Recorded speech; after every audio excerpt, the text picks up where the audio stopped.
songs, man. Of course they can sing about love, they can sing about the broken heart and that sort of thing, but there's always a relatable message behind it. It isn't some sappy ass love song or anything like that.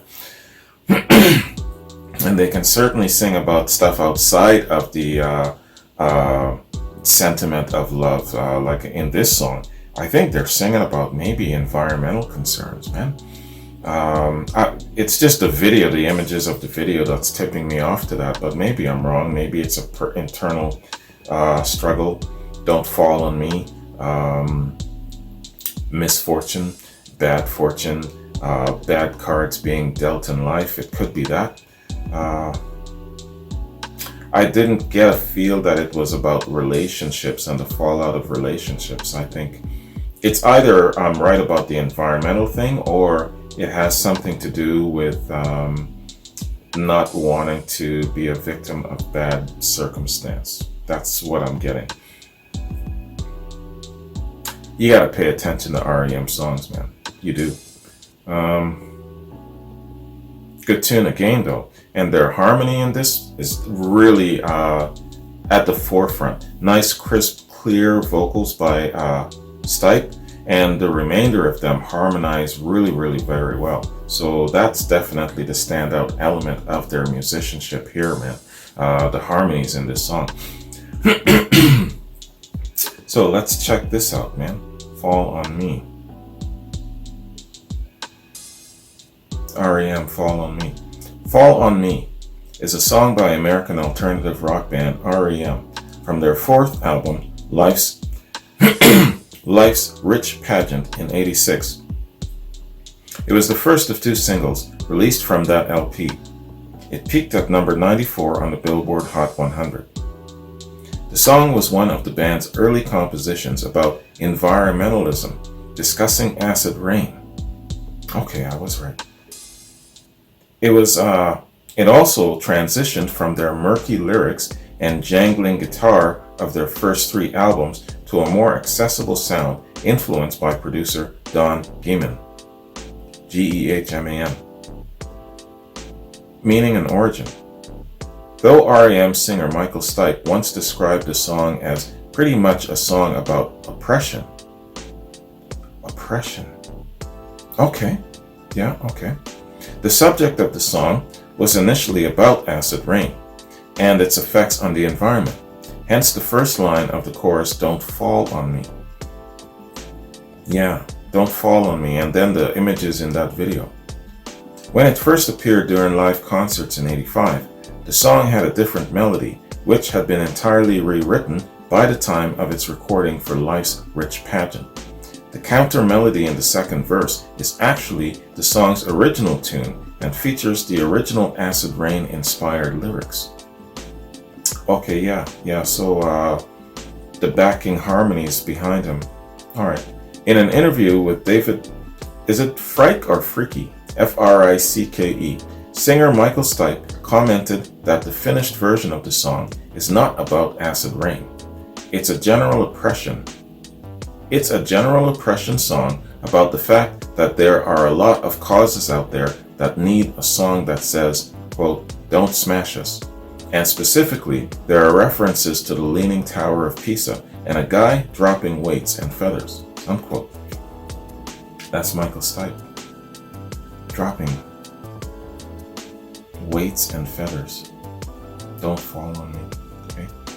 In audience patter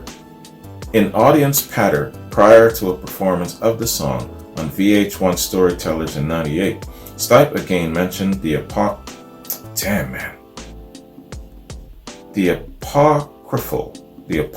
tale of Galileo Galilei dropping feathers and lead weights off the Leaning Tower of Pisa to test the laws of gravity as partial inspiration for the first verse. Quote, "I was reading an article in Boston when I was on tour with the Golden Palominos, and Chris Stamey showed me this article about this guy that did an experiment from the Leaning Tower of Pisa, whereby he dropped a pound of feathers and a pound of iron to prove that there was a difference in the density. What did he prove? I don't know, exactly. A man shouts out from the audience, "What? They fall just as fast," repeated the disembodied voice. "They fall just as fast. Thank you very much." A pound of weights versus a pound of feathers. Which falls faster? The song is something of a duet between Stipe and Mike Mills, with the two of them sharing vocals prominently during the bridge and chorus. Mills takes lead vocals for the bridge. Later in the song, the pair are joined by Bill Berry's vocals in the chorus with the words, "It's Gonna Fall." Stipe filmed and directed the video for this song, in which the lyrics seem superimposed over upside down black and white footage of a quarry. Towards the end of the second verse, he misspelled the word foresight. Okay, it's a little tidbit. Go back to that one day. Check that out. Okay, man, so that concludes Wikipedia Song Fact Info on this really cool song. Good video as well. Yeah, so I was half right about Acid Rain. And but he's also saying that the song is dealing with certain oppression. Well, specifically, what kind of oppression? It's not mentioned here. Again, a little bit on the inconclusive kind of cryptic side. There's an element of mystery about REM, but that's a part of their charm. I'm intrigued as hell by them. Excellent. Great quad, Rob. Really, really good quad, man. Really helps to open up and expand on my REM exposure here. So that's really excellent, man. And I can see more REM coming down the pike. I can tell when one artist is really going to kind of pick up in momentum, and I see that with REM. I see that with Tool. I see that with REM. Probably U2 as well, because a lot of people really dig the U2, especially the live stuff on my U2 quad. So I see that, not always, sometimes I'm wrong, but most of the time I'm right. I was totally not prepared for, let's say, for example, the Led Zeppelin factor, but now that I have a little bit more awareness 2 years later, that sort of thing, I think I've grown, I don't know, the ability to predict a little precognitive, so we'll see.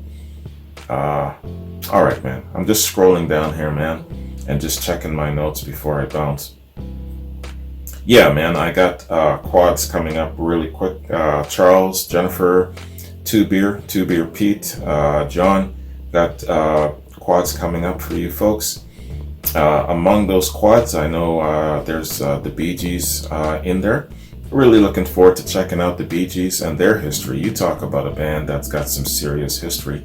They came up in a time where, again, that whole creative period, I call it the Renaissance of creativity, dealing more with classic rock. But the Bee Gees were very, very closely aligned to a lot of people who had that classic rock sound. At one point in time, they had a really, really similar sound to the Beatles in a way. So the Bee Gees is a band that I'm looking forward to just kind of maybe checking out their progression from one stage, focusing on one genre area into other genre areas. And of course, we all know that they're very, very famous for their disco sound later on, their Saturday Night Fever sound, that sort of thing. So they're a very, very intriguing band and great history. Started with 4 brothers, now there's only 1 remaining, man. So it's quite a lot, and I'm looking forward to hitting up that quad very soon.